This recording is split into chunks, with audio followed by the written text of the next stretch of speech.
you are confident that there is nothing going on as far as talks of destabilization and all that? Yes, sir, we are confident, sir. And again, I would like to re-echo the statement of the Chief of Staff.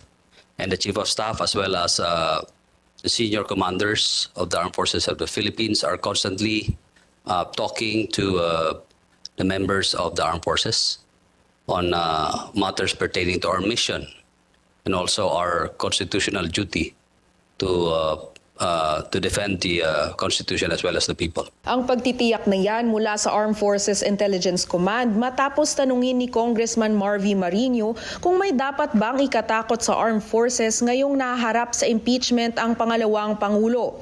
Tinanong si Lieutenant General Ferdinand Barandon kung may loyalty check sa kanila. The members of the Armed Forces of the Philippines are professionals and mission-oriented. And we will abide by the duly constituted authorities, and we will follow the chain of command, sir. And as emphasized by the Chief of Staff, Armed Forces of the Philippines will be neutral as well as be mission-focused. Dagdag ni Barandon, bahagi ng kanilang intelligence gathering ang pag-monitor kung sinusubukang gamitin ng ibang mga bansa ang politikal na sitwasyon para sa kanilang interes. Nabanggit itong issue ng impeachment sa Commission on Appointments Committee meeting on National Defense nitong Miyerkules. As far as the Filipino people are concerned, wala silang iisipin na kulita. Yes, sir. Wala silang iisipin na destabilization. Yes, sir. At Thank least, you, sir. Kami rin, hindi rin ako mapagbintangan na magdi-destabilize ng Pilipinas. Di ba? Yes, sir. Ayun, yun naman. This is politics. Purely politics, di ba? Dating PNP Chief si Senator Bato de la Rosa sa administrasyon ni dating Pangulong Rodrigo Duterte ang ama ng kasalukuyang Vice-Presidente.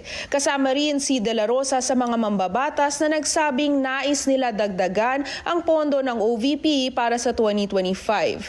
Si Senadora Risa Ontiveros naman napatanong sa AFP ukol sa mga ulat ng foreign malign influence sa Pilipinas. Recently, there have been reports of foreign nationals in close proximity to EDCA sites and other military facilities.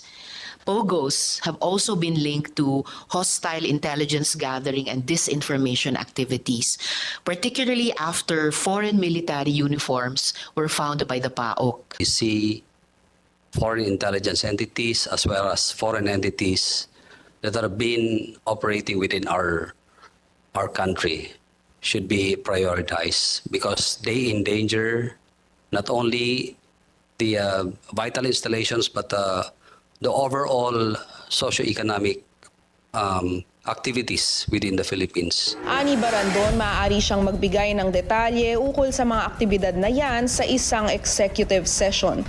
Bukas naman dito si Ontiveros na sinabi ring inaasahan nila ang Intelligence Command na hadlangan ang foreign influence sa Pilipinas. Para sa Agenda, Agatha Gregorio, PNC.